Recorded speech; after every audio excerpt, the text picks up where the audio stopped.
This is RICKY, the YouTube tech guy. Hey guys, today we are reviewing the iPhone X, the most lackluster phone of the year. Are we really calling it that? Oh man, they're gonna come in the comment section. But before you do, let's break it down. So first of all, let me say one of the things that I will give all the power to the iPhone when it comes to being a great phone, and that is it has a really great camera. The selfie shooter has definitely improved since the iPhone 8, and overall it's just a really good camera and does a great job of taking good photos that are reliable. So you have to give it that. The camera is good across the board. But that's my biggest pro about it. Everything else I can nitpick and really just it didn't excite me. This phone, the reason why this review took so long and why I immediately switched back to another phone after using it for a week is because I didn't have anything that I couldn't get elsewhere, or that I really felt like, oh man, I want this phone because of it.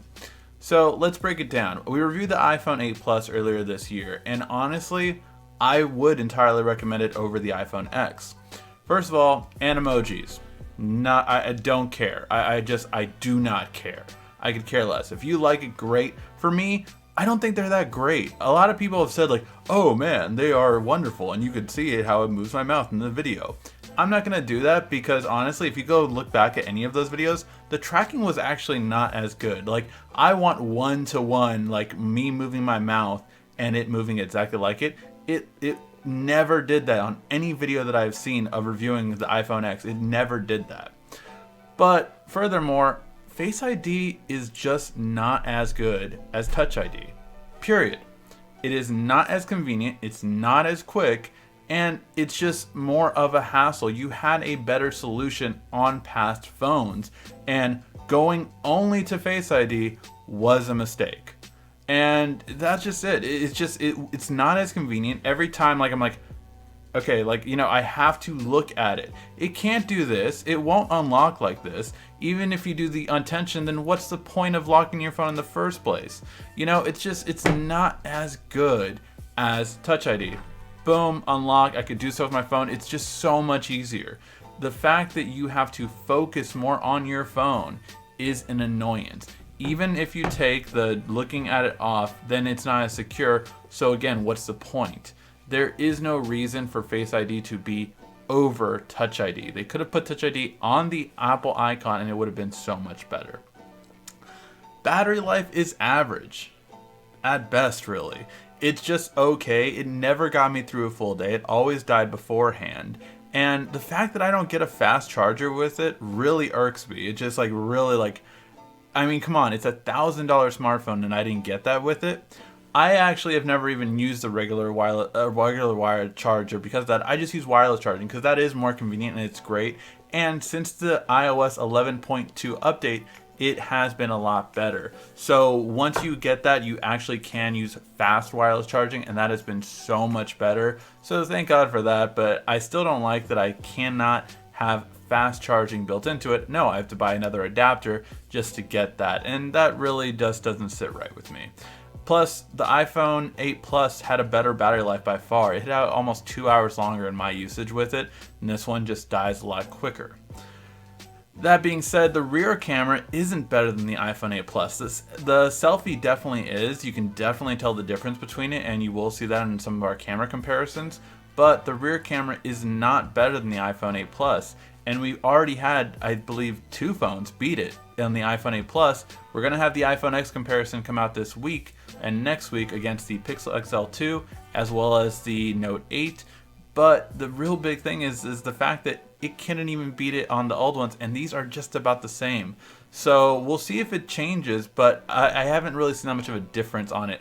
The iOS updates themselves improved the camera quality, but overall it was about the same when taking it a newly updated iPhone 8 and my iPhone X, and I put them side by side, and overall it was about the same. Now, OLED, why is this not amazing to me? Well, because I've seen OLED for years and done better. Oh, but DisplayMate said it was the best one ever. I don't care what they say. I don't care what DxOMark says.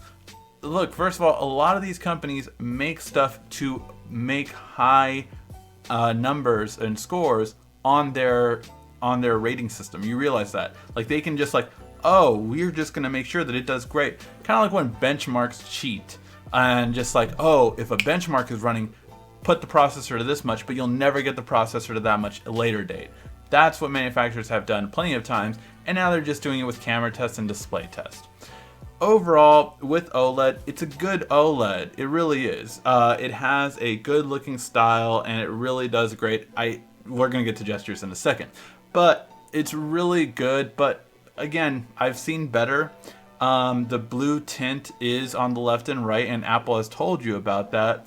And again, that's something that we don't have in the better OLEDs. It's way better than the Pixel XL 2, though, don't get me wrong, and that review is going to be worse. But this one really does have a good display, and for OLED, it just didn't get me excited.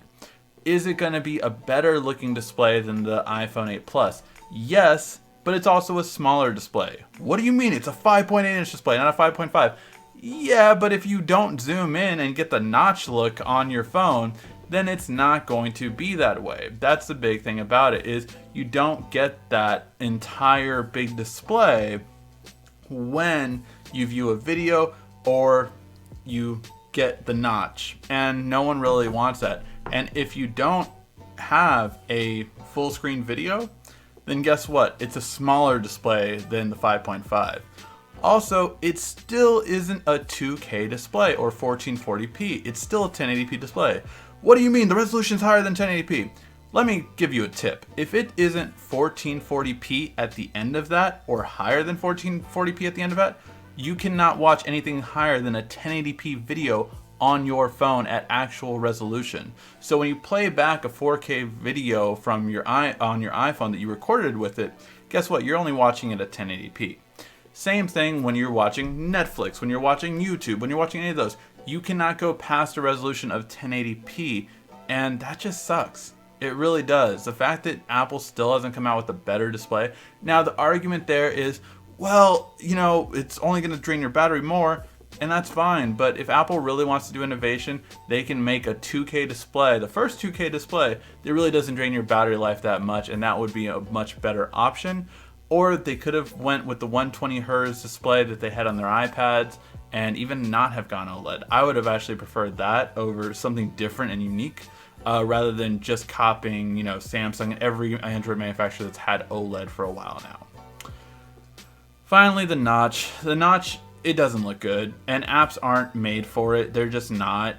So many apps that it throws me off every time. And people have a different take on it all the time. Like, some people say, oh, it doesn't bother me at all. That's fine. It doesn't bother you. It sticks out like a sore thumb to me, and developers haven't made it yet. And here's the big thing about it. When the iPhone 5 came out, and it was the first one with a widescreen display at a 16:9, well, it took developers about 6 months to really make all their apps work for it. So you can expect that same kind of wait time before developers really get on board and utilize the notch properly. Until then, you're just stuck with apps that aren't utilizing it properly, and you just get a shorter screen. I wish that Apple would have given a more of an override to that, to always make apps full screen. I think that would have been a great idea.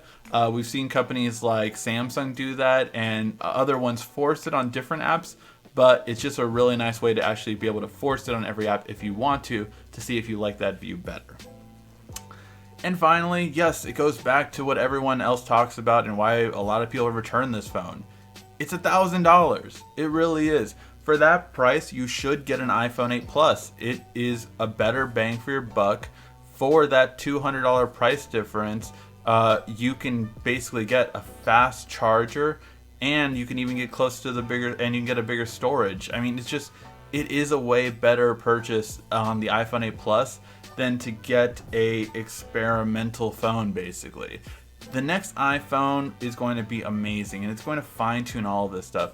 But the gestures on this one are probably the worst thing to me that shows this is an experiment. That they were like, let's test this out. Let's test out Face ID. Let's test out full screen. Let's test out a notch. See what sticks and what doesn't. And honestly, I hate the swipe up. It really do. Because I always go like this, and it doesn't do it because I have to go all the way from the bottom, and that's really annoying because on any other smartphone I just swipe up any part of the screen. I really have to go to the bottom every single time, and I haven't gotten used to it yet. Now maybe you could account that to the fact that I always have at least 2 phones with me, and because every other phone doesn't need all the way from the bottom, I'm not used to it. But I don't like having to reach over here and get it. I know you can do the reachability thing, but that, again, it's just too many steps. It is not natural to me, and overall I find that that biggest part was the experiment. That unintuitiveness would have never stood when Steve Jobs was around. If Steve Jobs was around, he would have been like, he just, you know, he would make sure that it's intuitive, and this isn't. This is not an intuitive phone. It has a lot of issues. iOS has been updated a lot of times since its release. I think it's a total of 3 times since its launch. So kudos to Apple for that. But overall, even with the latest update, it just has had a lot of issues. I still have coworkers of mine in a business world that just hate their new iPhone because of iOS 11 because of all the issues that it has. Apple has lost something in having a better quality assurance to make sure that things don't go as bad as they used to. And overall, this phone just keeps seeming like the issues that Apple has had. The fact that you have lightning headphones and Type-C MacBooks. There is no just perfection that Apple used to have. And I think that's the biggest thing that annoys me about this phone and why this phone is so lackluster to me. Honestly, I will probably only use this phone when doing comparisons now. I have no interest in it. I really don't. It has no interest to me. I wish I would rather have an 8 Plus if it had the same view amount that the X would. Overall, that's my take on it. It was just a lackluster phone to me. It's not worth $1,000. I'm not gonna sit around here like some politically correct YouTuber. Like there's been so many. Well, you can't really say if it's worth $1,000 because to me it might be worth it. To you it might not be. No, it's not. It's not. There are, you know, there are some truths in that, and that yes, it might be worth it to you, but if you consider what else is out in the market, that yes, there are phones that are $500, that are $700 that have almost the exact same thing. I mean, the iPhone 8, forget even the 8 Plus, the iPhone 8, $300 less, is going to be about the same phone.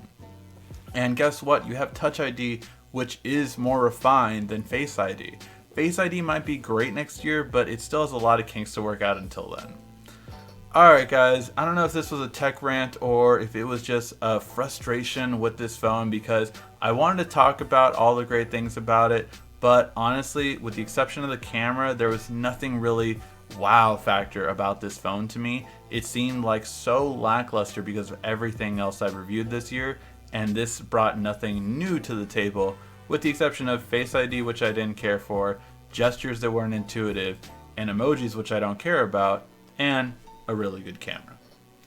Alright guys, let me know your thoughts in the comment section down below. Thank you as always for watching. This has been RICKY, the YouTube Tech Guy. Thank you for watching our video. If you liked it, why don't you go ahead and subscribe up there. Make sure you follow us on social media right here. And of course, check out our latest video up there. And right down here, you're going to find the perfect video for you. Or at least that's what YouTube tells me. Thanks again.